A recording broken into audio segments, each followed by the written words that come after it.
प्रणाम गुरुजी। प्रणाम प्रणाम प्रणाम गुरुजी। प्रणाम गुरु जी। प्रणाम गुरुजी। प्रणाम गुरुजी। प्रणाम गुरुजी।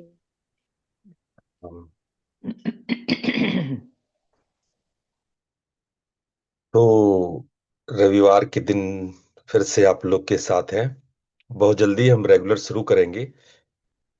शिवरात्रि के बाद हम रेगुलर क्लास शुरू करेंगे। और अभी संडे टू संडे क्लास चलेगा। और शिवरात्रि मेरे ख्याल से 14-15 तारीख है ना। हाँ गुरुजी, 15th। अच्छा, तो देखता हूँ मैं 15 को शायद थोड़ी देर के लिए आऊं मैं। और उसके बाद से हम उसके नेक्स्ट वीक से हम रेगुलर क्लासेस शुरू करेंगे। तो जैसा कि मैंने पिछले संडे में बताया कि हम लोग मंत्र के साथ साथ मुद्रा को भी समझेंगे। जब मनोमय कोश को समझना है तो हमें मंत्र और मुद्रा दोनों को समझना होगा। पिछले दिनों हमने मात्रिका और वर्ण, इनको गहरे में समझने की कोशिश की थी। हमने प्रयास किया था कि मात्रिकाओं को और वर्णों को थोड़ा गहरे में उसका अध्ययन करें। और उसी क्रम में वर्ण से मंत्र बनता है। और वर्ण मन का भी एक दूसरा रूप है। अगर मैंने आप लोगों को एक चार्ट दिखाया था, मैं फिर से उस चार्ट को शेयर करता हूं।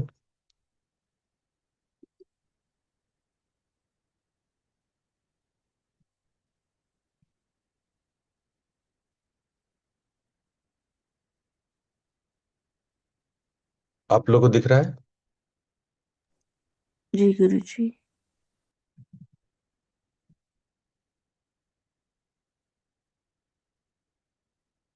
एक चार्ट मैंने ये दिखाया था आप लोगों को। बिंदु से मात्रिका बनता है, मात्रिका से वर्ण, वर्ण से शब्द, शब्द से भावना, और भावना से पद, और पद से पदार्थ। ये मैंने आप लोगों को बताया था। इसी क्रम में एक और टर्म है जिसमें ये वृत्तियां भावनाओं को, संकल्प विकल्प को तैयार करती है। ये वृत्ति आप सामने देख रहे हैं। जो शब्द, वर्ण जो शब्द बनाता है, जो स्मृति और संस्कार से जो वृत्तियां उत्पन्न होती है, उससे क्या क्या होता है? भावना, संकल्प और विकल्प। ठीक है। तो यही मन का जन्म होता है। यही वृत्ति की वजह से, इन्हीं तरंगों की वजह से हमारे अवचेतन में मन का जन्म होता है। मन ही संकल्प विकल्प करता है। तो ये जो शब्द और भावना के मध्य में मन विकसित होता है। तो वर्ण मन का भी आधार है। आपका जो मन है वो कहीं ना कहीं वर्ण का भी बेस है। तो वो वर्ण जिस प्रकार से आपके मन को बनाता है, उसी प्रकार से हमने आगे देखा कि उससे पद बनता है, पद से पदार्थ बनता है। उसी प्रकार जब वर्ण मन को निर्मित करता है, तो मन से हमारे शरीर की क्रियाएं उत्पन्न होती है। हमारा बुद्धि और व्यवहारिक चरित्र उत्पन्न होता है।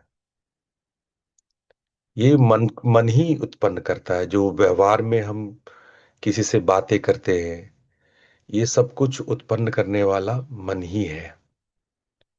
तो और यदि आपका व्यवहार आपका व्यवहार यदि बिल्कुल संयोजित, नेचुरल हो, तो वो कर्म नहीं मुद्रा हो जाता है। मेरी बात को ध्यान से सुनना। जैसे किसी शब्द से आप वाक्य बनाते हो। कोई शब्द है, राम जाता है, ये 3 शब्द है। इन शब्द से आपने बनाया एक वाक्य, राम जाता है। एक वाक्य बना, मीनिंगफुल स्टेटमेंट बना। उसी प्रकार मन के जो भी व्यवहारिक चरित्र को आप सजाते हैं, तो वो आपका कर्म बनता है, क्रिया प्रतिक्रिया बनती है। लेकिन अगर हम किसी शब्दों को कुछ विशिष्ट तरीके से, कुछ ऐसे इस तरीके से बनाए जिससे कि न केवल उसका अर्थ प्रकट हो, बल्कि वो अपने आप में एक पोटेंशियल, एक शक्तिशाली ऊर्जा का माध्यम बन जाए, तो वो मंत्र कहलाता है। नमः शिवाय, अब 2 शब्द है, नमः और शिवाय, लेकिन ये वाक्य नहीं है। हम नमः शिवाय को वाक्य नहीं बोलते हैं, नमः शिवाय को मंत्र बोलते हैं। अगर हम ये बोलते कि मैं भगवान शिव को नमस्कार करता हूं, तो ये वाक्य बन जाता। लेकिन कुछ विशिष्ट तरीके से शब्दों को जोड़ा और बनाया गया है। हम नमः शिवाय को नमस्ते शिवाय नहीं बोल सकते, शिवा नमाय नहीं बोल सकते।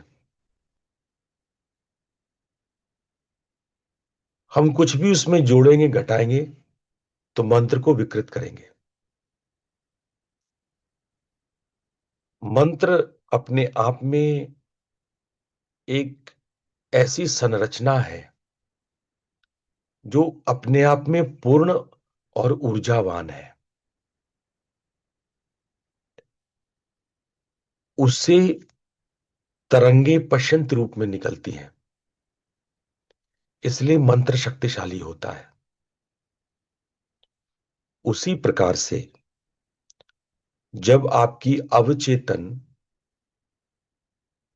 मन को निर्मित करता है, मन संकल्प विकल्प करता है, आपका व्यवहारिक चरित्र होता है, कर्म और क्रिया करते हो, तो आप अपने मन और कर्म के बीच में यदि कुछ ऐसा जेस्चर बनाते हो, अपने शरीर में ऐसी हरकत करते हो, अपने व्यवहार में ऐसा पोस्चर लाते हो जो ऊर्जा के फ्लो को, एनर्जी के फ्लो को समेटता हो, जो अपने आप में मंत्र हो,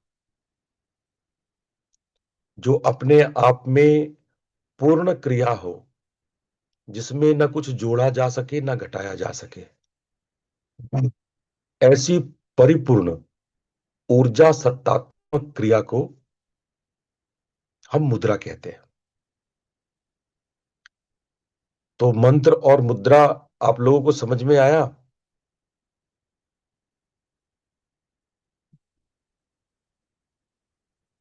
हाँ गुरुजी। किसी को ना समझ में आया हो तो पूछ ले। जी गुरु जी। गुरु जी एक बार मुद्रा को रिपीट कर दीजिए, मंत्र तो समझ में आ गया प्लीज। मुद्रा कोई भी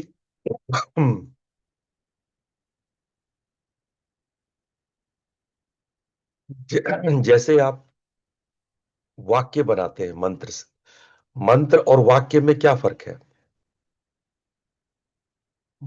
वही फर्क है आपके शारीरिक क्रिया और मुद्रा में। ऐसे समझ लो, कोई शरीर की क्रिया है, कोई भी क्रिया है, आप चलते हैं, बैठते हैं, उठते हैं, बोलते हैं, हाथ पैर हिलाते हैं, हंसते हैं, दिखते हैं, कोई भी क्रिया करते हैं, तो आपके शरीर जो क्रिया करती है,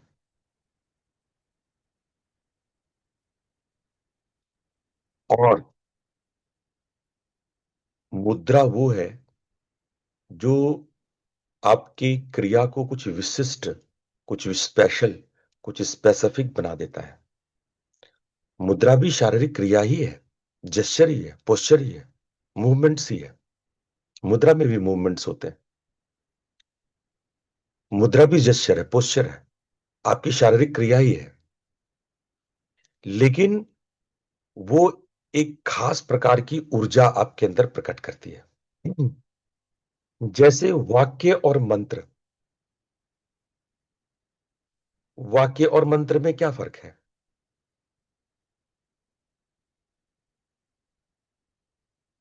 कोई बताए वाक्य और मंत्र में क्या फर्क है? गुरुजी, वाक्य है जब हम शब्दों को प्रयोग कर कर कुछ मीनिंगफुल स्टेटमेंट करते स्टेटमेंट करते हैं। हैं। Very good. मगर मंत्र है जब वही शब्दों को कुछ इस तरह से उसकी संरचना की जाती है, डिजाइन किया जाता है कि वो एक एनर्जी जनरेट करे। एग्जैक्टली, एग्जैक्टली यही होता है मुद्रा के केस में। हम शारीरिक क्रिया करते हैं, एक्शंस करते हैं, लेकिन कुछ विशिष्ट एक्शन, कुछ स्पेसिफिक एक्शन जो आपके अंदर में ऊर्जा क्रिएट करता हो। हाँ श्रीवास्तव जी पूछें। श्रीवास्तव जी पूछें। आपने हैंड रेज किया, श्रीवास्तव जी आप पूछें। जी जी गुरुजी। गुरुजी, मेरा कुछ ऐसी समझ बन रही है कि जब हम मंत्र बोलते हैं तो जैसे आपने बताया कि मात्रिका, फिर उससे जो है वाइब्रेशन, और वो वाइब्रेशन हमारे शरीर में इस तरह से उत्पन्न होते हैं कि जो हमारा मस्कुलर रिएक्शन है, रिस्पॉन्स है, वाइब्रेशंस के साथ में जुड़ता है, और वो मुद्रा अपने आप ही, वो जो सर्किट बन रहा है, वो सर्किट अपने आप बनता है। ऐसा समझना है। नहीं नहीं नहीं ज्ञान जी, जरूरी नहीं है कि मंत्र मुद्राओं को निर्मित करे ही, जरूरी नहीं है। कई बार वो मुद्रा आपके भीतर भावना में बन जाती है। कई बार मंत्र करते करते मंडल तो बन जाता है लेकिन शरीर पर नहीं आता है। वो यंत्र तो बन जाता है, शरीर पर नहीं आता है, शरीर पर रिफ्लेक्ट नहीं करता है वो, है ना। जरूरी नहीं है कि मंत्र शरीर पर रिफ्लेक्ट करे। ऑफ कोर्स मंत्र वाइब्रेशन क्रिएट करता है। मंत्र भीतर में यंत्र या मंडल, हम आगे बताएंगे मंडल और यंत्र क्या होता है, वो मंत्र के क्रम में मैं आपको बताऊंगा। वो भीतर क्रिएट होगा, पर जरूरी नहीं है कि वो जेस्चर में आ जाए, बाहर आ जाए। हो सकता है आप समाधिस्थ हो जाए, हो सकता है आप ध्यानस्थ हो जाए, आपका शरीर हरकत करना बंद कर दे। जरूरी नहीं है कि मंत्र करेंगे तो वो हरकत आपके शरीर में उतरेगा। समझ में आ रही बात? जी गुरुजी। जी गुरुजी। कोई और प्रश्न किसी को पूछना है? मंत्र और मुद्रा ठीक ठीक समझ में आया? फिर से पूछ लो, कोई बात नहीं। नहीं, क्योंकि अब से हम जो पढ़ाएंगे वो मंत्र और मुद्रा, कई प्रकार के मंत्र, कई प्रकार की मुद्राएं, और दोनों एक ही बात है। दोनों एक ही सिक्के के दो पहलू हैं। एक आपके भीतर काम कर रहा है, एक आपके शरीर पे काम कर रहा है। मंत्र आपके भीतर काम कर रहा है, मुद्रा आपके शरीर पे काम कर रहा है। बाकी है दोनों एक ही चीज। एक क्रिया रूपा है, एक भाव रूपा है। दोनों में कोई, दोनों के परिभाषा में, दोनों के अंडरस्टैंडिंग में, दोनों के कॉन्सेप्ट में कोई अंतर नहीं है। दोनों एक ही स्तर पे खड़ा है, मंत्र भी और मुद्रा भी। मुद्रा के विषय में मैं बताऊंगा कि मुद्रा किन किन शब्दों से बना है। कुछ लोग इसको डिफिनेशन कहते हैं, मुदितम द्रवितम इति मुद्रा, कुछ लोग और वो मैं आप लोगों को बताऊंगा। उससे पहले मैं आप लोगों को कुछ प्रैक्टिस करा करके आज का सत्र शुरू करूंगा। तो ये आप मुट्ठी ऐसे बनाते हो, ऐसे, जब अंगूठे को अंदर में डाल करके ऐसे मुट्ठी बनाते हैं, अंगूठे को भीतर में डाल करके ऐसा मुट्ठी बनाते हैं, तो इसको बोलते हैं आदि मुद्रा। ठीक है, ये जो ऐसा मुट्ठी बनाए और इसको ऐसे ऊपर की तरफ रख करके आप अपने घुटने पे रख लीजिए। जब आप घुटने पे अपने, आप क्रॉस लेग बैठे हैं अपने पैरों पर, पैरों के पास, ये ऐसे मुट्ठी बना करके ये हाथ अंगूठे को अंदर रख लेना, अंदर रख के ऐसे ऐसे मुट्ठी बंद कर लेना। और ये अपने, जब आप घुटने पे क्रॉस लेग अगर बैठे हैं, पद्मासन, सिद्धासन, वज्रासन, जैसे भी आप बैठे हैं, और ये ऐसे मोड़ के ऐसे मोड़ के ऐसे बैठ गए, इसको बोलते हैं आदि मुद्रा। क्या बोलते हैं? आदि नहीं सुनाई पड़ा? आदि आदि मुद्रा। मुद्रा। हाँ, आदि मुद्रा। आदि मुद्रा, आदि मुद्रा। गुड। अच्छा, अब इन दोनों मुट्ठियों को जब आपने ये आदि मुद्रा लगाई है, इन दोनों मुट्ठियों को आपस में ऐसे जोड़ दे, ऐसे। ठीक है, दिख रहा है? इन दोनों मुट्ठियों को आपस में ऐसे जोड़े और नीचे आराम से अपने लैप पे, अपने गोदी में रख लीजिए। Keep it on your lap, अपने गोदी में रख लीजिए। जब ऐसे मुट्ठी को, दोनों मुट्ठी को ऐसे लगा करके इसको गोदी में रख लेंगे, तो इसको क्या बोलेंगे? ब्रह्म मुद्रा। क्या बोलेंगे? ब्रह्म मुद्रा। ब्रह्म मुद्रा। गुड। ब्रह्म मुद्रा। तो आदि मुद्रा क्या हो गया? जब हम सिंपल ऐसे लगा के ऐसे बैठ गए तो उसको बोलेंगे आदि मुद्रा।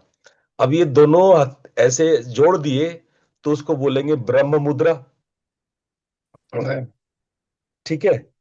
अच्छा, एक मुद्रा जो मैंने आप लोग को पहली सिखाई थी कि ये तर्जनी और अंगूठे को आपस में हम यदि मिला देते हैं तो ये या तो ज्ञान मुद्रा होता है या तो चिन्ह मुद्रा होता है। अगर ये ऊपर की तरफ है तो चिन्ह मुद्रा है और नीचे की तरफ है तो ज्ञान मुद्रा है। ठीक है, ऊपर की तरफ है तो क्या है? चिन्ह मुद्रा, और नीचे की तरफ है तो ज्ञान मुद्रा। ठीक है, लेकिन यदि ये तीनों उंगलियों को हमने ऐसे मोड़ दिया और ऐसे रख दिया, यानी ये तीनों खुले हैं, तो ज्ञान मुद्रा, चिन्ह मुद्रा, राइट। अगर हम ये तीनों को ऐसे मोड़ दिए, ये ऐसे बन गया, है ना, जैसे पेन से लिखते हैं ना, ऐसे अंगूठे और तर्जनी कर ऐसे लिखते हैं ना, वैसे लिखने वाले उसमें आ गए। और हमने इसको नीचे की तरफ रखा, इधर ऊपर, ये ऐसे ऐसे, दिख रहा है? ये ऐसे अपने घुटने पे रखा, तो इसको बोलते हैं चिन्मय मुद्रा। चिन्मय मुद्रा। क्या बोलते हैं? चिन्मय नय मुद्रा। मुद्रा। मुद्रा। चिन्मय मुद्रा। गुड। तो और ये ऊपर की तरफ ये हो तो चिन्ह मुद्रा, और ये ऐसे हो तो चिन्मय मुद्रा। चिन्ह मुद्रा, चिन्मय मुद्रा, चिन्ह मुद्रा, चिन्मय मुद्रा। क्लियर है? नहीं गुरु, चिन्ह मुद्रा आपने तो ये खोल के बताया था ना अभी थोड़ी देर हाँ, पहले। ये तो बोला, तो खोल के, ये खोल के चिन्ह अगर मुद्रा। मुट्ठी, नहीं अगर मुट्ठी बंद करके ऊपर की तरफ रखते हैं तो फिर कौन सी मुद्रा रहेगी? ये तब चिन्ह में ये नहीं ऐसा रहेगी। कोई नहीं, ऐसा कोई मुद्रा नहीं है। अच्छा ठीक ठीक है। ऐसा कोई मुद्रा नहीं, ये चिन्ह मुद्रा है और ये चिन्मय मुद्रा है। ठीक है, फिर से देख लो, चिन्ह मुद्रा और चिन्मय मुद्रा। ठीक है, और ये चार मुद्रा आप लोगों को याद करनी है। अपने मन में इसको बना लीजिए कि ये चार मुद्रा आप लोगों को हम अभी कराने वाले हैं। ठीक है, तो मन ही मन आप लोग तैयार हो जाओ, आंखें बंद करके बैठ जाओ, रीढ़ की हड्डी को सीधी कर लो।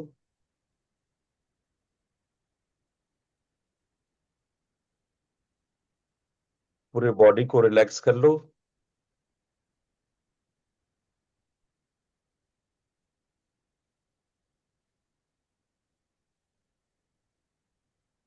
पूरे शरीर को रिलैक्स कर लो।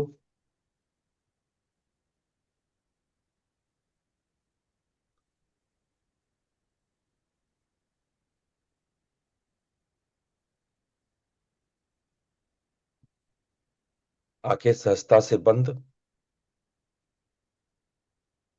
चिन्ह मुद्रा लगा लो।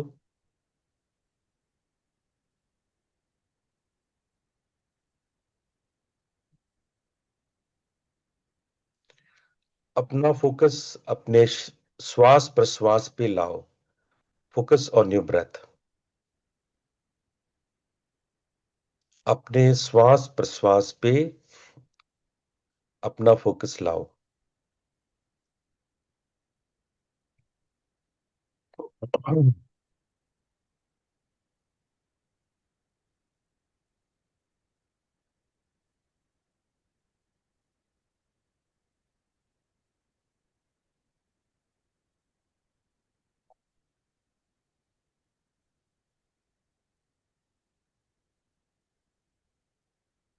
ध्यान से महसूस करो कि आपका स्वर क्या है। कौन सी नासिका में आप ज्यादा श्वास ले रहे हैं, कौन सी नासिका में आप कम श्वास ले रहे हैं।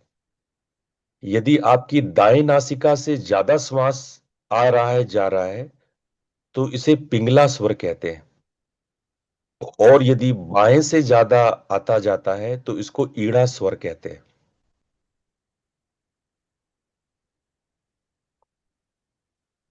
तो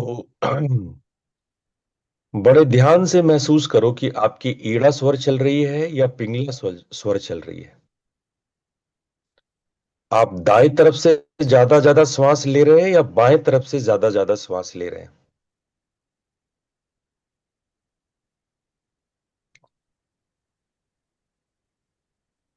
मुद्रा आपकी चिन्ह में होगी। यहां से जो हम इंस्ट्रक्शन करेंगे मुद्रा आप वही रखिएगा। मुद्रा आप तब तक नहीं बदलिएगा जब तक इंस्ट्रक्शंस नहीं आएगा। मैं आपको बोलूंगा नहीं।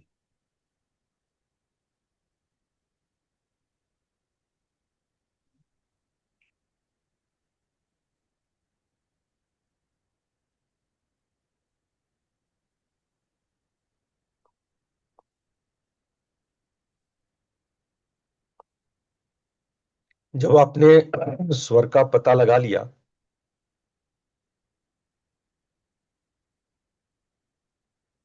तब धीरे धीरे अपनी मुट्ठियों को भींचते हुए आदि मुद्रा लगाइए।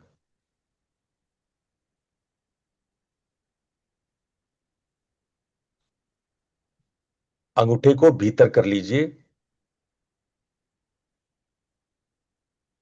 और आदि मुद्रा लगाइए। ध्यान आपके श्वास पे। ध्यान दीजिए आपकी ईड़ा श्वास चल रही है या पिंगला चल रही है। ध्यान आपके श्वास पे।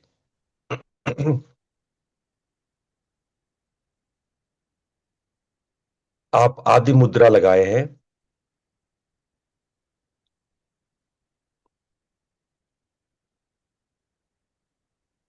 हल्का सा जोर रखें मुट्ठी में। मुट्ठी में प्राण और ताकत को जाने दें। सरलता से बंद ना करें, थोड़ा कस के बंद करें। बहुत ज्यादा भी टाइट नहीं होना चाहिए। एक मध्यम कसावट रखिए।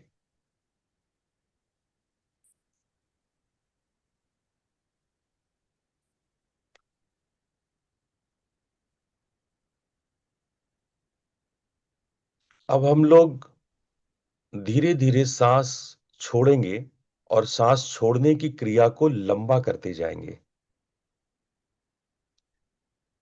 Excel longer than inhalation.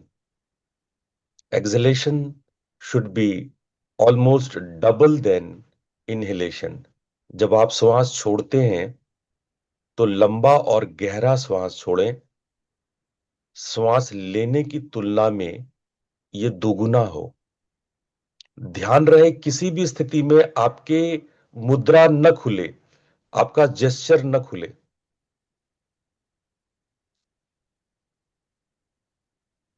Gesture खुल जाएगा तो पूरी प्रक्रिया छूट जाएगी। जेस्चर, मुद्रा नहीं खुलना चाहिए। मुद्रा जैसा बोल रहे हैं वैसा ही बना रहे। शरीर में जितनी भी खुजली हो रही हो मक्खियां पड़ रही हो, मुद्रा नहीं हटाइएगा।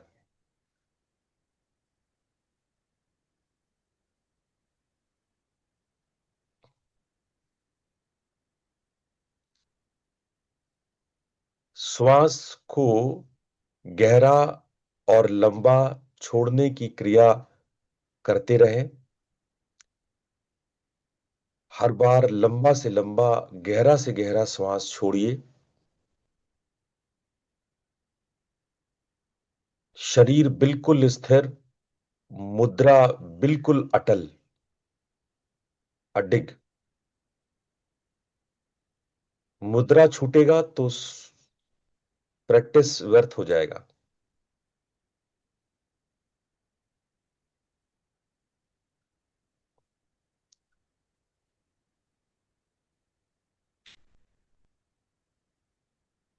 अब हम लोग बाह्य कुंभक में ब्रह्म मुद्रा लगाएंगे, लेकिन ध्यान रहे जिन लोग को हाई बीपी है वो सिंपल लंबा गहरा सांस छोड़ते रहें और ब्रह्म मुद्रा बनाए रखें। लेकिन जिन लोग को बीपी या हार्ट डिजीज का इशू नहीं है वो लोग लंबा गहरा सांस छोड़ें और श्वास छोड़ने के बाद दोनों मुट्ठियों को आपस में लगा करके गोद में रख लें और पूरी तरह से श्वास बाहर छोड़ दें और रोक लें, श्वास को कुंभक लगा लें। हाई बीपी वाले कुंभक नहीं लगाएंगे, बाकी सभी लोग लंबा कुंभक लगाइए जितनी देर तक रोक सकते हैं। और जब आप श्वास वापस लेंगे तो चिन्मय मुद्रा में आ जाइए।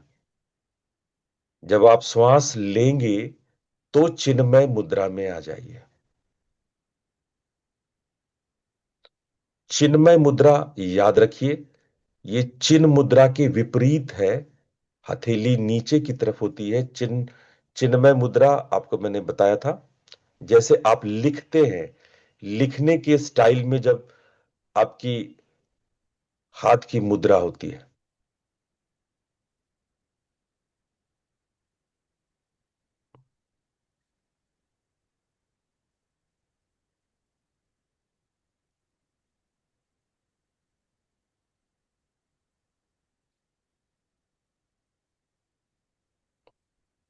चलिए एक बार फिर से इसको दोहराते हैं। हमें 3 बार ये क्रिया करनी है। पहले चिन्ह मुद्रा में आ जाइए, श्वास पे फोकस कीजिए, पता लगाइए कि बाएं की तरफ ज्यादा चल रहा है या दाएं की तरफ। बड़े ध्यान से वॉच कीजिए स्वर क्या है। कई बार एक ही अभ्यास में स्वर बदल जाता है। अगर आपका बायां चल रहा होगा तो इस बार दायां हो जाएगा, और दायां चल रहा होगा तो बायां चल हो जाएगा। और कई बार बोथ नॉस्ट्रिल टुगेदर सुषुम्ना चलने लगता है। ये इतना शक्तिशाली मुद्रा है कि ये आपकी सुषुम्ना को प्रभावित कर देता है। तो देखते हैं कि किस किस का सुषुम्ना जगता है। आप अच्छे से करो, मन से करो। तीसरे राउंड होते होते अधिकांश लोग का सुषुम्ना जग जाएगा, सुषुम्ना चलने लगेगा। आप मुद्रा का चमत्कार हाथों हाथ देख लेंगे।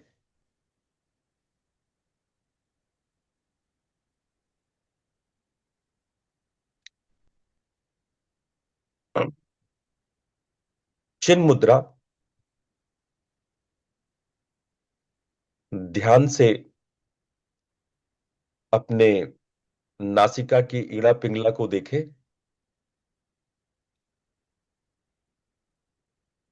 दाएं में ज्यादा है, बाएं में ज्यादा है। धीरे धीरे इसकी जांच करें।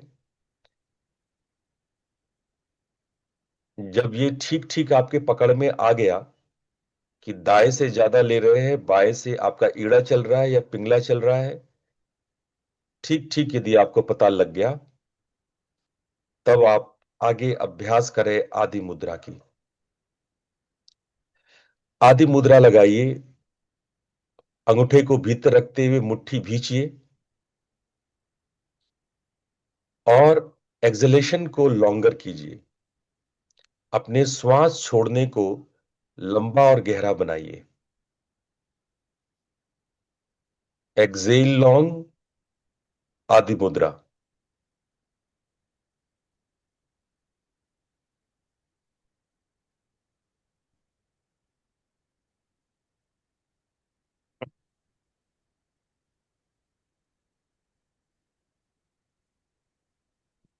एक्सेल लॉन्ग, आदि मुद्रा।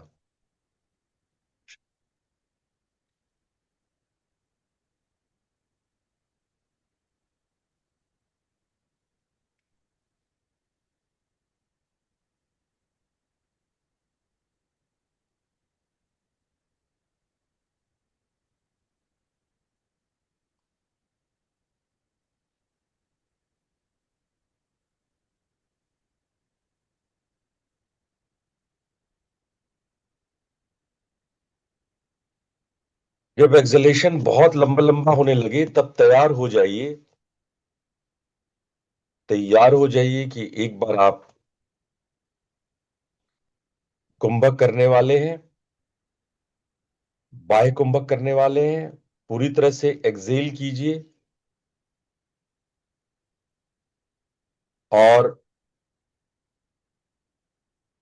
ब्रह्म मुद्रा लगाइए। दोनों हथेलियों को, दोनों मुट्ठियों को गोद में रखते हुए दोनों मुट्ठियों को आपस में लगा लीजिए।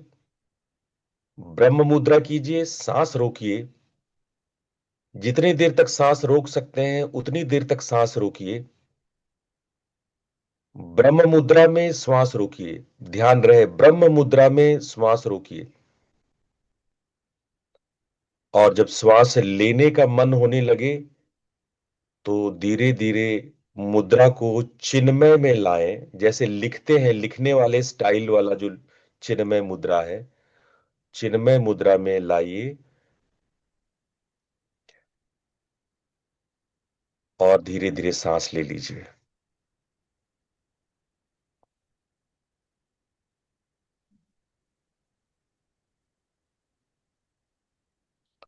कुंभक एक ही बार लगाएंगे और लंबा लगाएंगे, बार बार कुंभक नहीं लगाएंगे।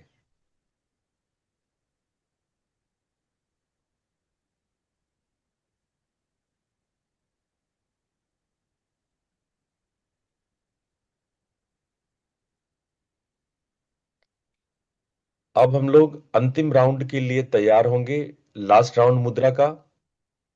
फिर से चिन्ह मुद्रा में आइए।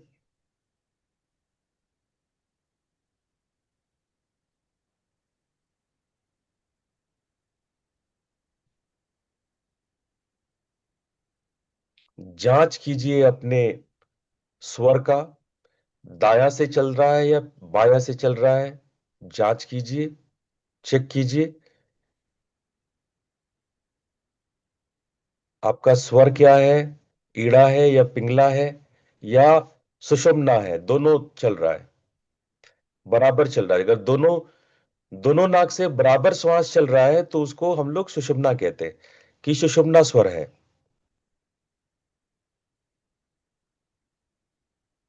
तो चेक कर लीजिए आपकी दाएं से चल रहा है यानी पिंगला चल रहा है, बायां ज्यादा चल रहा है यानी ईड़ा ज्यादा चल रहा है। दोनों बराबर एकदम equivalent, equal amount of air pass हो रहा है दोनों नाक से, तो सुषुम्ना चल रहा है।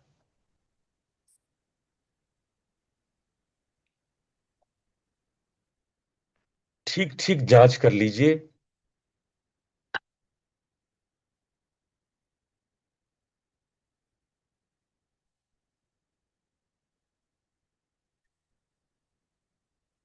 अब हम लोग तैयार होंगे श्वास को लंबा गहरा छोड़ने के लिए।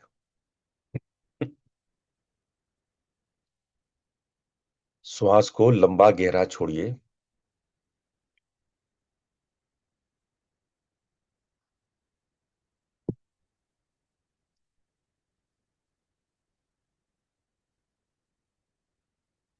लंबा गहरा श्वास छोड़िए। हर बार श्वास और लंबा और लंबा और गहरा, जितना लंबा गहरा छोड़ सकते हैं श्वास छोड़िए।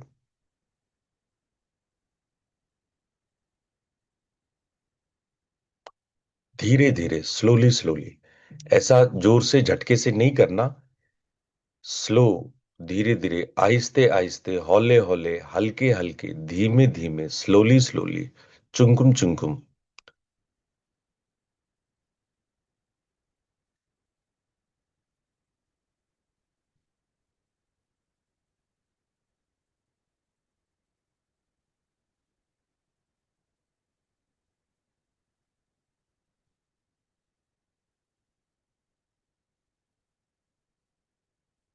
आपने आदि मुद्रा लगाया हुआ है। आदि मुद्रा के साथ आपकी श्वास छोड़ने की क्रिया स्लो, ग्रेजुअली स्लो, लंबा गहरा होता जाता है। आप बिल्कुल स्थिर, आपकी काया स्थिर और मुद्रा अडिग। उंगलियों के जेस्चर को चेंज नहीं करना, नहीं तो प्रैक्टिस असफल हो जाएगा।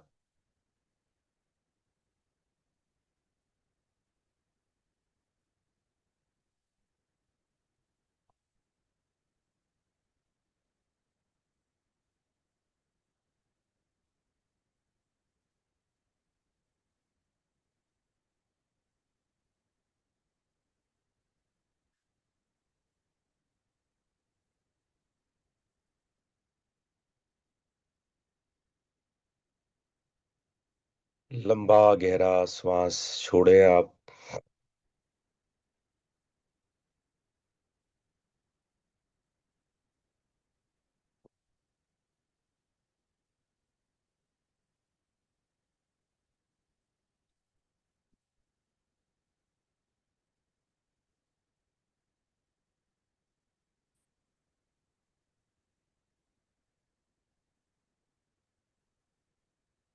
मुट्ठी थोड़ी ताकत से बांधिए, मतलब एकदम लूज मुट्ठी नहीं रखिएगा। मुट्ठी में थोड़ी सी कसावट रहनी चाहिए। एकदम जोर लगाना भी नहीं है, एकदम पूरी ताकत भी नहीं लगाना, पर एक मध्यम कसावट होनी चाहिए, एकदम ढीला मत छोड़ो। थोड़ी कसावट रखो मुट्ठी में।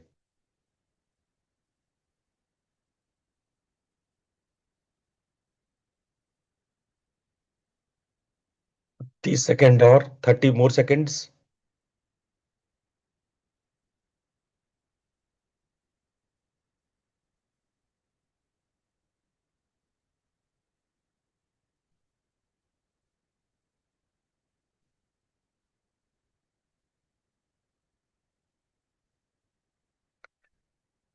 अब मानसिक रूप से तैयार हो कि आप कुंभक करने वाले हो, बाह्य कुंभक करने वाले हो।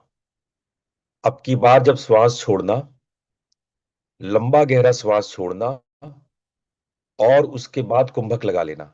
और अपने हाथों को ब्रह्म मुद्रा में, यानी दोनों मुट्ठियों को अपनी गोद में रख लेना, एक दूसरे से लगाते हुए। थोड़ी ताकत लगाना अपने मुट्ठियों में, थोड़ी कसावट रखना मुट्ठियों में, थोड़ी सी ताकत लगाओ मुट्ठी में। ऐसा लगे कि जैसे आप मुट्ठी में ताकत लगा रहे हो, थोड़ी सी ताकत लगाओ मुट्ठी में। सांस बाहर निकालो, मुट्ठी में थोड़ी ताकत लगाओ। दोनों मुट्ठियां जैसे नाभि को छू रही हो, नाभि को लॉक कर रही हो। थोड़ी ताकत लगाओ, जब तक रोक सकते हो पूरी ताकत से रोको। मुठिया में भी ताकत होनी चाहिए।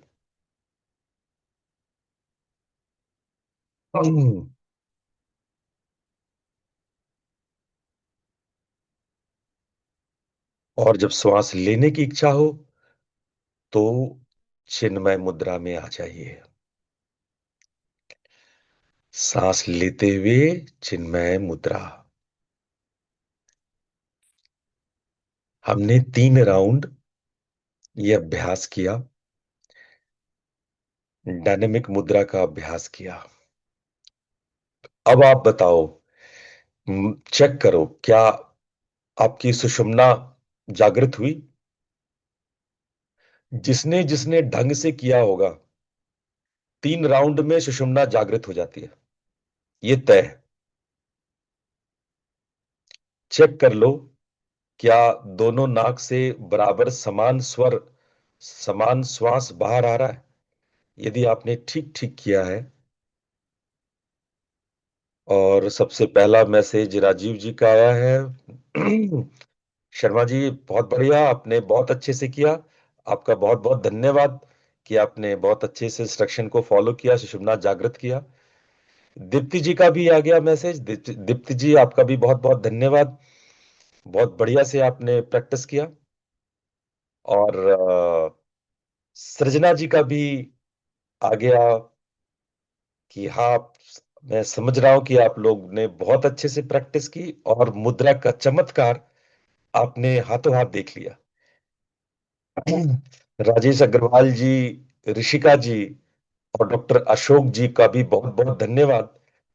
आप लोगों ने बहुत अच्छे से प्रैक्टिस की और मुद्रा का चमत्कार आपने स्वयं में देखा, जाना।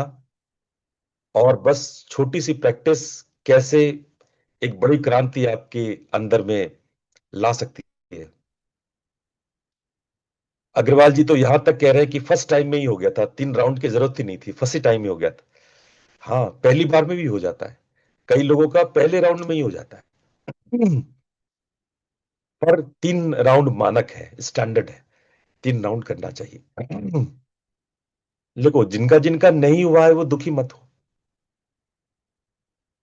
एक दो बार अभ्यास करना, अभी तुरंत मत करना। दोपहर में खाली पेट में या शाम में कर लेना। अगर दिन में 3 बार से ज्यादा नहीं करना ये प्रैक्टिस दिन में 3 बार। और आप देखोगे ये प्रैक्टिस मुझे कराने में आप लोग को 20 मिनट लग गए। 20 मिनट लेना, ये प्रैक्टिस 20 मिनट लेता है, याद रखना। ऐसे नहीं 5 मिनट में जल्दी जल्दी कर दिए। कोई भी मुद्रा 20 मिनट लेता है उसको करने में। नीला जी का बहुत बहुत धन्यवाद, उनका 2 बार में हो गया था, सुषुम्ना जागृत हो गया था। और विनोद जी का भी 2 बार में हो गया था। मैं देख रहा हूं ज्यादातर लोगों का सुषुम्ना एक्टिव हो गया और ये बहुत अच्छी बात है। तो मैं कुछ इसके रूल्स भी आप लोग को बताता चलूं। तो पूरे दिन भर में 24 घंटे में ये 3 बार ही करना। बार बार सुषुम्ना को छेड़ना ठीक नहीं है, बार बार सुषुम्ना को जागृत करना ठीक नहीं है। सुषुम्ना आध्यात्मिक जीवन में आपके लिए लाभप्रद तो है, लेकिन सांसारिक जीवन में लाभप्रद है नहीं। सांसारिक जीवन में सुषुम्ना कोई लाभप्रद नहीं है, ठीक है। इसीलिए ये प्रयोग तब करो जब आपको साधना करना है, मंत्र का ध्यान करना है, मेडिटेशन करना है, आपको अध्ययन करना है, आपको मनन करना है, एकाग्र होना है, कंसंट्रेट होना है, तो ये अभ्यास करना।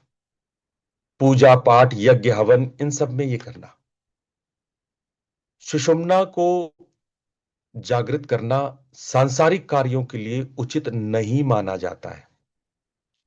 आप याद रखना कि जैसे ही अगर आपको पता चले आप किसी शुभ काम में जा रहे हो, आपका दोनों नासिका चल रहा है, बराबर चल रहा है, एकदम इक्विवेलेंट चल रहा है, यानी सुषुम्ना जागृत है, तो आप रुक जाओ। अशुभ काम, शुभ काम भी अशुभ हो जाएगा, सारे काम खराब हो जाएंगे।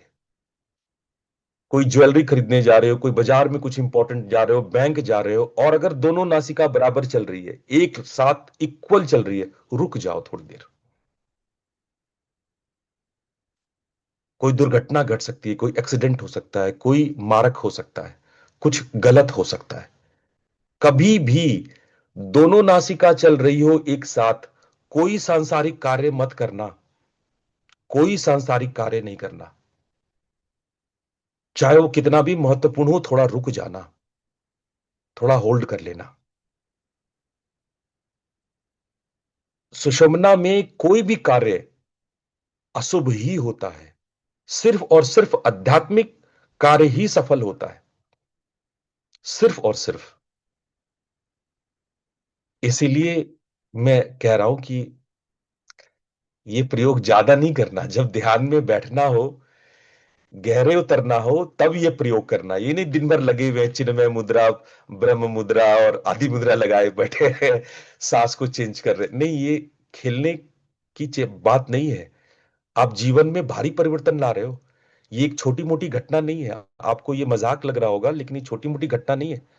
आप अपने कर्मा साइकिल को बदल रहे हो, कार्मिक साइकिल बदल रहे हो। ये छोटी घटना नहीं है, ये बड़ी घटना है।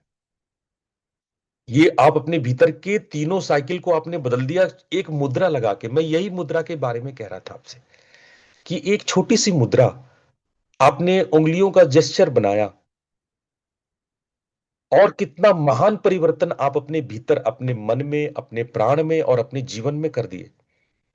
आपको अंदाज भी नहीं है कि आपने स्वर बदल करके, स्वर के साइकिल को बदल करके अपने कार्मिक लेन देन में आपने परिवर्तन कर दिया। आप ये साइकिल चेंज करके, ब्रेथ साइकिल चेंज करके, आप अपने प्राणों के मूवमेंट्स इन पैटर्न्स को आप चेंज कर देते हो, थॉट पैटर्न्स को चेंज कर देते हो। तो मुद्रा इतना शक्तिशाली है। केवल श्वास और हाथ की उंगलियों का प्रयोग और इतना जबरदस्त क्रिया। तो हमारे ऋषियों ने इन मुद्राओं पर बड़ी खोज की और पता लगाया कि हम छोटे छोटे प्रैक्टिसेस से, छोटे छोटे जेस्चर्स से भारी परिवर्तन अपने जीवन में कर सकते हैं। थोड़ा सा कहीं पे आंखों का एकाग्रता का प्रयोग होता है, कहीं कहीं पे जिह्वा का प्रयोग होता है, कहीं कहीं पे उंगलियों का प्रयोग होता है, कहीं कहीं बॉडी के कुछ पोस्चर्स, जेस्चर्स बनाने पड़ते हैं। आपने कभी क्लासिकल नृत्य देखा है? भारत का जो क्लासिकल डांस होता है, भरतनाट्यम, कथक, कथकली, भाई किसने किसने देखा? हाथ उठा के एक बार बता दे, पता तो चले किसने किसने देखा। 3 4 5 लोगों का तो मैं देख रहा हूं जिनका वीडियो ऑन है। बाकी जिनका वीडियो ऑन नहीं है उनका तो पता नहीं मुझे, आप लोग ने देखा है कि नहीं देखा है। तो चैट में या फिर आप हैंड रेज कर सकते हैं। जूम में ये सुविधा होती है। तो 4 5 लोगों को तो मैंने देख लिया जिनका वीडियो ऑन है। बाकी लोग हैंड रेज करके बता सकते हैं कि हाँ आपने देखा है। तो आपने नृत्यांगनाओं को या नर्तक को अलग अलग पोस्चर बनाते भी देखा होगा, देखा है ना? जब इनको गुस्सा आता है तो ये अपनी आंखें बड़ी बड़ी कर लेती हैं। इनको प्यार आता है तो वो थोड़ा सा हल्का सा झुक करके हृदय पे हाथ रख लेती है।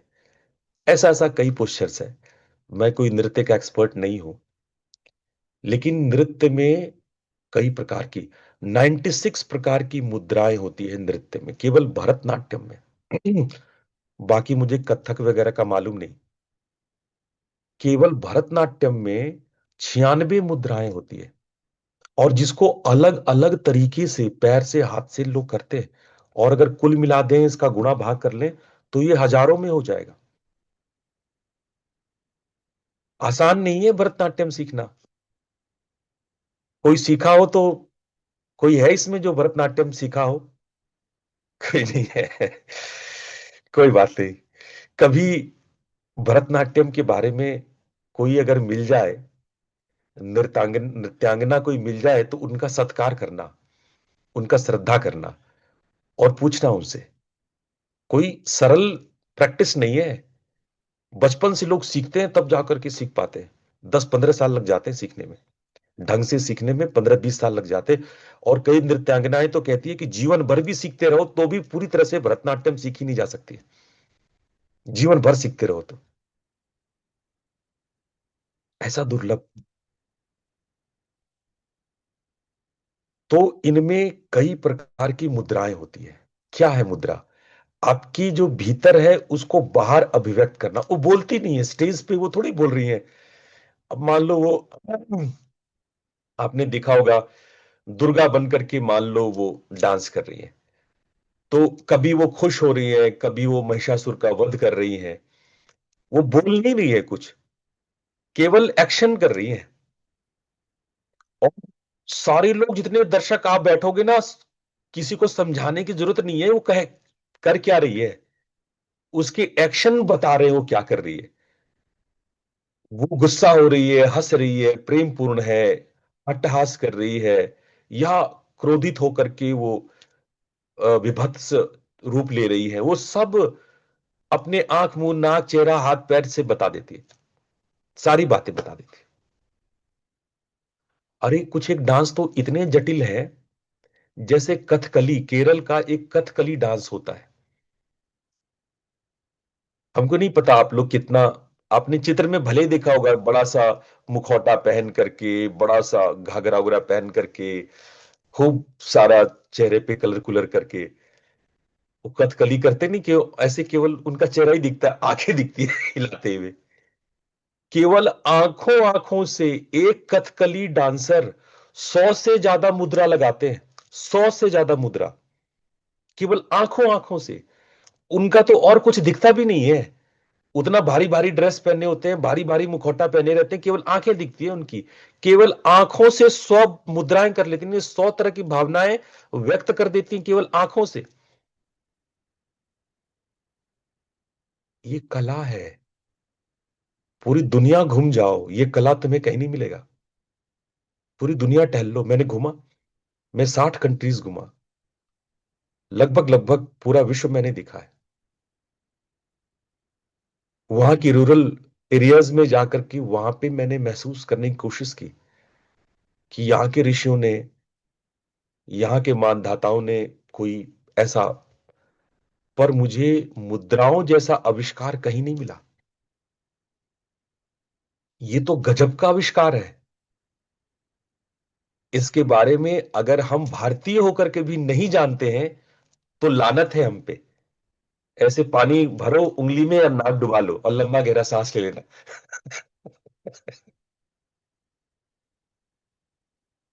ऐसा ऐसा कला हम भारतीयों ने विकसित किया है, उसका कोई जोड़ ही नहीं है, उसका कोई जोड़ ही नहीं है। ये भावनाओं को अभिव्यक्त करने का एक माध्यम है, ये हमारे प्राणों को अभिव्यक्त करने का माध्यम है। मुद्रा भीतर यंत्र बनाता है, भीतर एक सर्किट तैयार करता है, ऊर्जा वलय तैयार करता है। मुद्रा जो आपके मन को स्वतंत्र करके विकृतियों को रोक देता है। मुद्रा जो आपके नस नाड़ियों में, आपके यौगिक 72,000 नाड़ियों में नाना प्रकार के सर्किट्स तैयार कर देता है। मुद्रा जो आपके भीतर ऐसे ऐसे यंत्र और मंडल निर्मित करते हैं जिससे मंत्र प्रवाहित हो सके।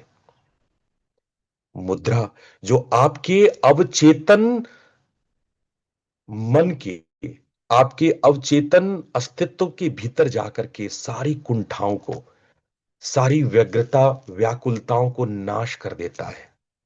मुद्रा जो न केवल आपके डिप्रेशन और एंजाइटी जैसी बीमारियों को दूर करता है, आज की डेट में बड़ी बड़ी बीमारियों का इलाज मुद्राओं से होने लगा है। मुद्रा इतना प्रचलित है कि अब डिजीज में अलग अलग बीमारियों के लिए अलग अलग मुद्राएं घोषित हो गई हैं, अनाउंस्ड हो गई हैं। डायबिटीज के लिए अलग अलग मुद्राएं बन गई है, कैंसर के लिए अलग अलग मुद्राएं बन गई है। ऐसी कोई बीमारी इस धरती पे नहीं है जिसकी मुद्राएं नहीं है। पर आपको करने आना चाहिए और ढंग से करने आना चाहिए। और मैं इन सत्रों में सब सिखाऊंगा, हर बीमारी की मुद्राएं सिखाऊंगा, हर भावनाओं की मुद्रा सिखाऊंगा, आपको नृत्य से प्रेम करना सिखा दूंगा। मुद्राएं जो हमारे जीवन का आधार है। और मैं एक और बात कह दूं, ये जितने मार्शल आर्ट, चाहे कराटे हो, ताइक्वांडो हो, या जितने भी आपने सुने हैं आज तक, चाहे विश्व का कोई भी देश कितना भी दावा कर दे कि ये चाइनीज है, ये कोरियन है, ये जापानीज है, ये सब मुद्राओं से उत्पन्न हुआ है। हमारे बौद्ध भिक्षु जो मुद्राओं के सर्वज्ञ थे, पूर्ण ज्ञाता थे, ये बौद्ध भिक्षु जब ये जापान गए, कोरिया गए, चाइना गए, कंबोडिया गए, न्यूजीलैंड गए, जकार्ता गए, मलेशिया गए, इनको अपने आत्मरक्षा के लिए मुद्राओं का सहयोग लेना पड़ा और इसी से मार्शल आर्ट की उत्पत्ति हुई। ये जितने प्रकार के मार्शल आर्ट हैं, आप तो कभी शायद बड़े बड़े गुरुओं मास्टर से बात नहीं की, मैंने की। मैं जापान के सबसे बड़े मार्शल आर्टिस्ट से, उसके साथ मैं 1 महीने रहा हूं, लिव विथ हिम 1 मंथ। और मैं जाना कि वो मुद्रा का अभ्यास कैसे करते हैं, और वो मुद्रा ही बोलते हैं। मुद्रा को ऐसा नहीं कोई जैपनीज टर्म यूज करते हैं, वो मुद्रा ही बोलते हैं। चाहे तिब्बतियन हो, चाहे चाइनीज हो, साउथ एशिया का कोई भी कंट्री हो, मार्शल आर्ट का मतलब होता है मुद्रा, मन पे नियंत्रण और प्राण पे नियंत्रण। मुद्रा केवल उंगलियों से नहीं लगती है। मुद्रा के लिए कई बार आपकी दृष्टि, आपके श्वास, आपके शरीर, और कई प्रकार मैं बताऊंगा आपको। तो हम लोग मंत्र और मुद्राओं का एक विशेष सत्र शुरू करने वाले हैं शिवरात्रि के उपरांत। मैं मंत्रों के विषय में भी बहुत सारी बातें बताऊंगा, और ना केवल तांत्रिक, वैदिक मंत्र, शाबर मंत्र, शैमनिक मंत्रज, इसके अलावा दूसरे धर्मों में भी जो मंत्र के प्रयोग हुए हैं वो भी बताऊंगा। ये मंत्र और मुद्रा, ये अद्भुत चीज है। ये सब मैं विस्तार से बताऊंगा। तो आप लोग बताओ कितने लोग हो जो इस क्लास को रेगुलर अटेंड करना चाहते हो। यस और नो आप लोग लिख लो एक बार जूम में, तो मुझे पता चले कितने लोग इस तरह के सत्र को चाहते हो। एक बार यस या नो।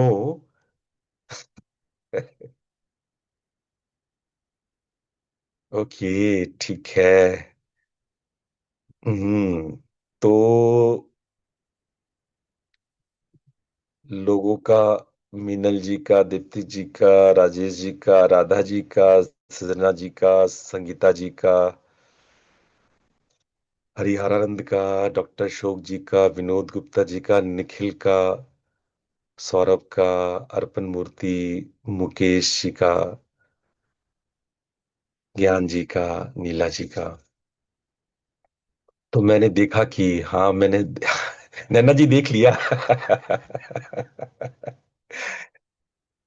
तो सब लोगों का इच्छा है कि मैं इस सत्र को और प्यार से आप लोग तक पहुंचाऊं।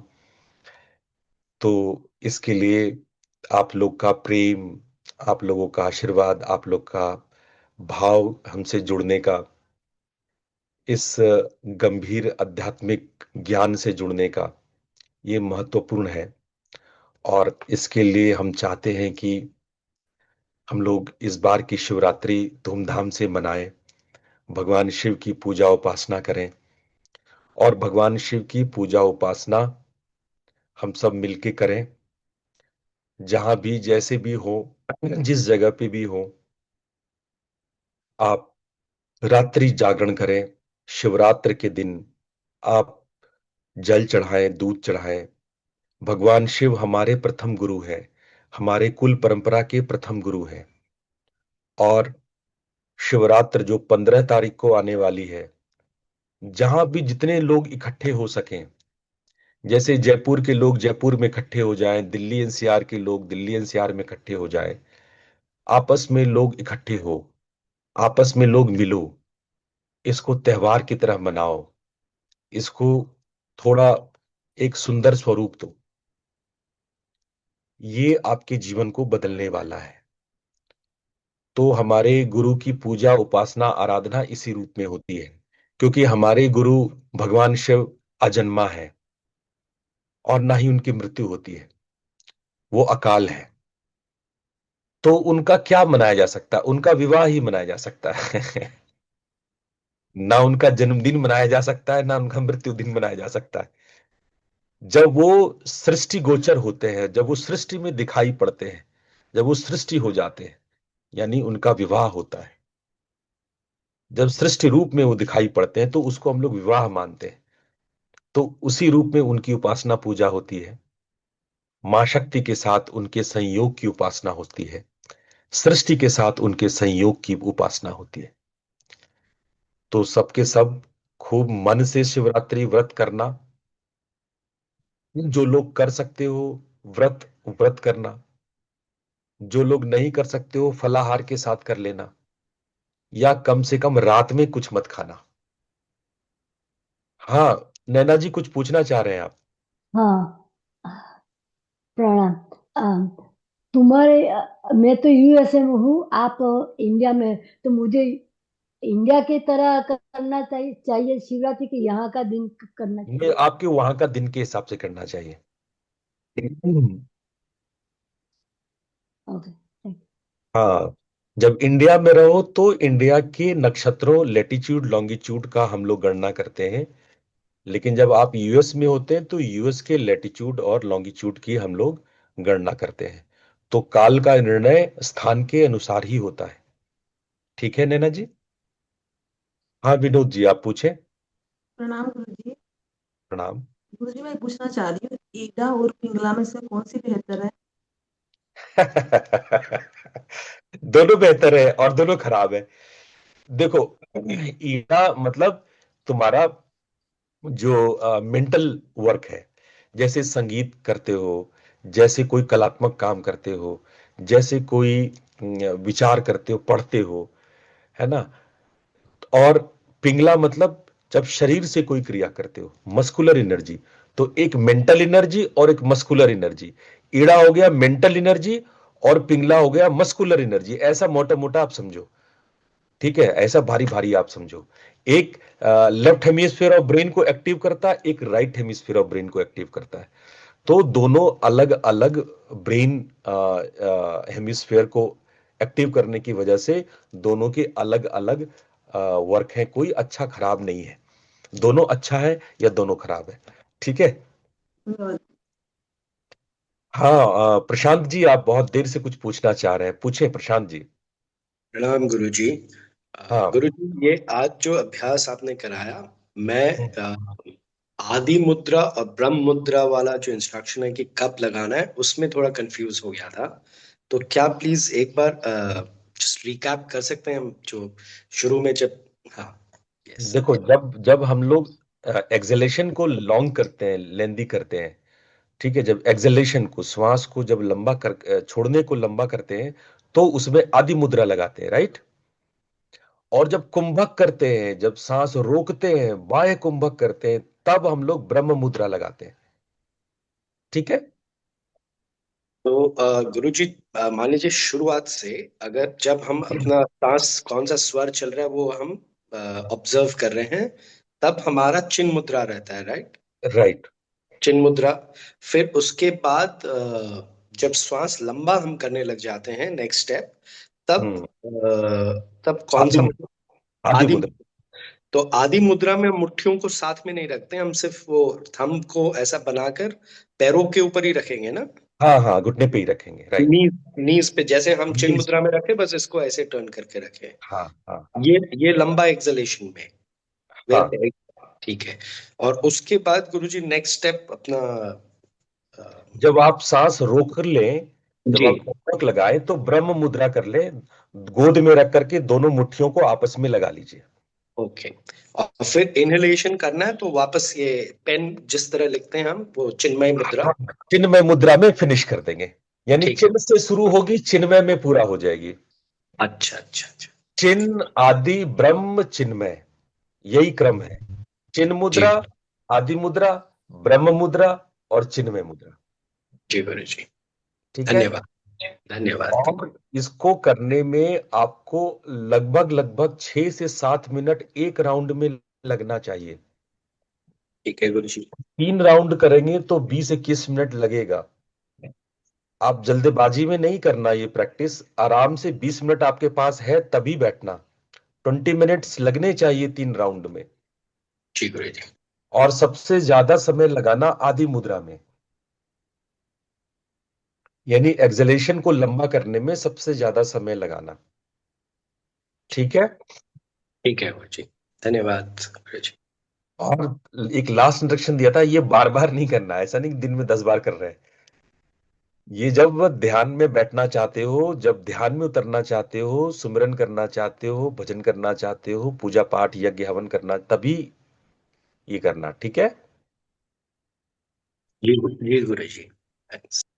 हाँ अग्रवाल जी, आप क्या पूछना चाह रहे हैं? गुरुजी, इसके साथ अगर मूल बंद लग जाता है तो, क्योंकि मुझे प्रैक्टिस है इसके साथ मूल बंद लगाने की, तो ठीक है या नहीं? हाँ हाँ, लगा सकते हैं, कोई नुकसान नहीं है।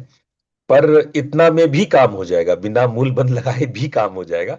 मूल बंद लगा देते हैं तो ठीक है, अच्छी बात है। वो कुछ ना प्रैक्टिस है मेरी लगाने की, इसलिए। और कोई एक बात। और एक और प्रश्न था गुरुजी, सुषुम्ना लाने के लिए एक पादादिर आसन एडवाइजेबल है कि नहीं? उससे भी तुरंत आ जाता है। हाँ ठीक है। आप अपने काख पर अगर मुट्ठी को रख करके बहुत जोर से दबाते हैं, तो दोनों तरफ करके अगर बहुत जोर से एक, तो जैसे आपने बाएं से किया तो दायां खुलता है, और दाएं मुट्ठी को आप अंदर रख करके जोर से भींचे रखते हैं, तो फिर आपका बायां खुलता है, बायां नासिका खुलता है। और ऐसा 2-3 बार प्रैक्टिस करने से दोनों खुल जाता है। तो ये भी प्रैक्टिस है। पहले पुराने लोग योग दंड रखते थे। योग दंड देखे हो, बहुत सारे लोगों के पास ही, ऋषियों के पास एक मेरे वाई पास शेप है का एक दंड होता था। मेरे पास है गुरुजी, मैं फोटो डाल दूंगा ग्रुप में। हाँ, यूज कर। करते थे उसी पर ऐसे, अपना अपना जो आर्म पिट है ना, वो उस पे ऐसे रख लेते थे, ऐसे करके, और ऐसे लद करके बैठ जाते थे उस पे। जब लद करके बैठ जाते थे तो पादाधिरासन अपने आप हो जाता था। ये जो आप मुट्ठी दबा करके कांख को दबा रहे हो ना, आर्म पिट को, वो योग दंड से, ये जो वाई शेप दंड होता है उस पे लद के अगर जब आप बैठ जाते हो। ये रहा गुरुजी। हाँ, ये जो दंड है, ये जो आपको दिखाया जा रहा है, तो अगर आप इस पे बैठ जाओगे तो ये वैसे ही हो जाएगा। तो आपके पास यदि योग दंड है, तब तो कोई दिक्कत ही नहीं है। तब तो आप बिल्कुल, एक बार फिर से दिखा दीजिए, मैं आपको स्पॉटलाइट में ले आया। जी गुरुजी, एक मिनट, जस्ट 1 मिनट। ये है। ये आप लोग देख लो, इस प्रकार का योग दंड होता है। आपने ये ये आपने गुरुजी तो मिल जाता है, अमेजोन पे भी मिल जाता है। ये तो मैंने तो स्वामी चरणार्थ जी ने दिया था मुझे, लेकिन उस पर अमेजोन पे 300 रुपए का मिल जाता है, सस्ता वाला। ये तो अच्छा है, लकड़ी का। हाँ, आराम से कोई भी हो उससे और फोल्डेबल भी होता है, खुल के रख जाता है हाँ, वो। लोग खोल के, ये बहुत तरह का वो होता है ना। तो ये क्या है कि आप अपने कांख पे दबा करके लद के बैठ जाओगे, तो जिधर का दबेगा उसका उल्टा नासिका चल जाएगा। देखो नस नाड़ियों का कैसा संबंध है। दाएं तरफ करोगे तो बायां खुलेगा, और बाएं तरफ करोगे तो दायां खुलेगा। गुरु अब ये ऋषि लोग करते क्यों थे? ये भाई ऋषि लोग इसलिए करते थे कि मान लो उनको ध्यान करने का मन है, मान लो मान लो आपको पढ़ने का मन है। पढ़ने के लिए कौन सी नाड़ी होनी चाहिए, कौन सा स्वर चलना चाहिए? सुषुम्ना। लेफ्ट। सुषुम्ना। इदा इदा सुषुम्ना। लेफ्ट। ईड़ा। ईड़ा। इधर इधर इधर। ईड़ा चलना चाहिए। तो ईड़ा चलना चाहिए, तो क्या, दाई तरफ, दाएं कांख में, दाएं आर्मपिट पे ऐसे लगा करके लद के बैठ गया, और थोड़ी देर में आपका बाएं चलने लगा। तो पढ़ने का मन, अभी बच्चों को तुम सिखा सकते हो, जिनके पढ़ने के मन नहीं करते उनको सिखाया जा सकता है, भाई पढ़ने से पहले थोड़ा बायां चला लो। गुरुजी, ये जो लड़कियां लंगड़ी टांग खेलती है ना, वो भी स्वर का गेम है।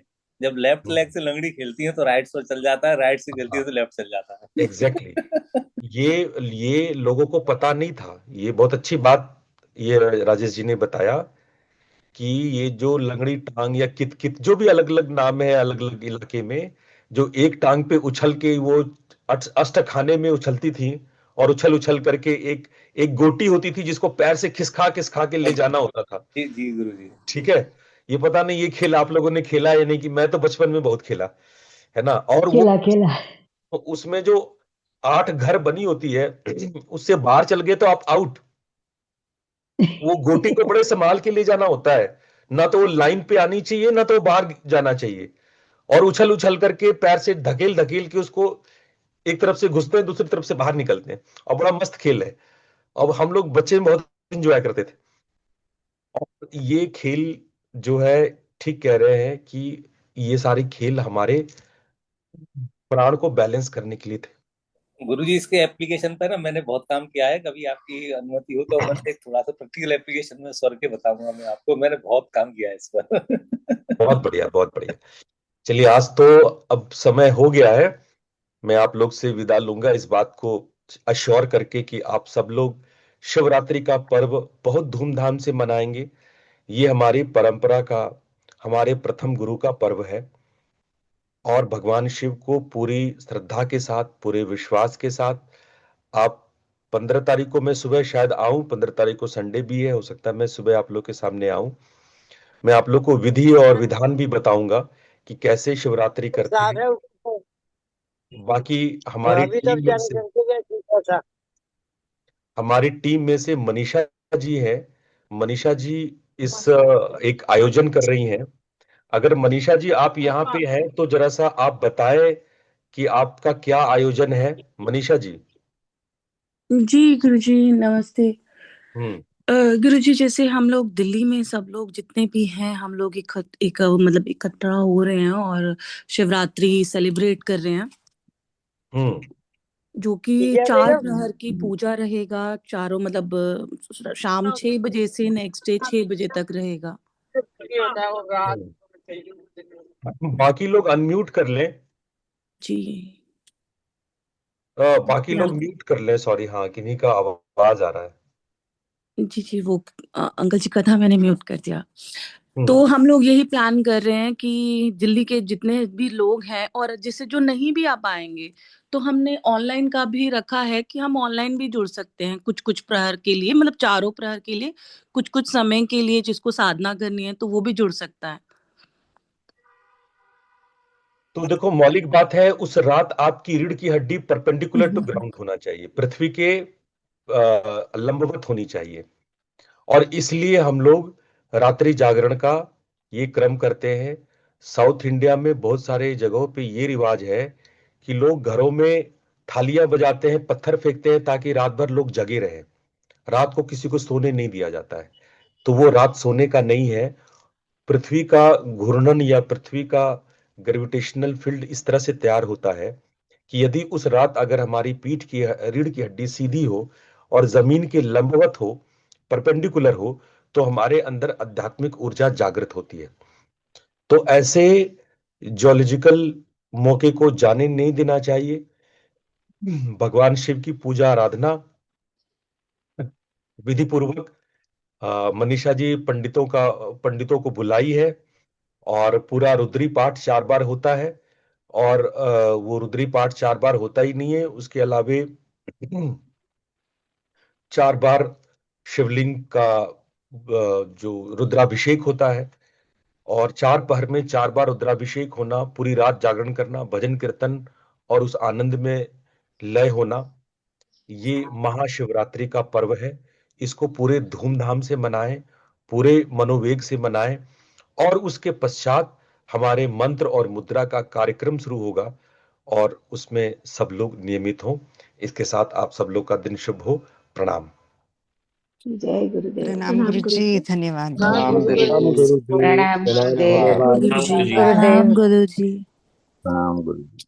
राम गुरु जी। प्रणाम गुरुजी।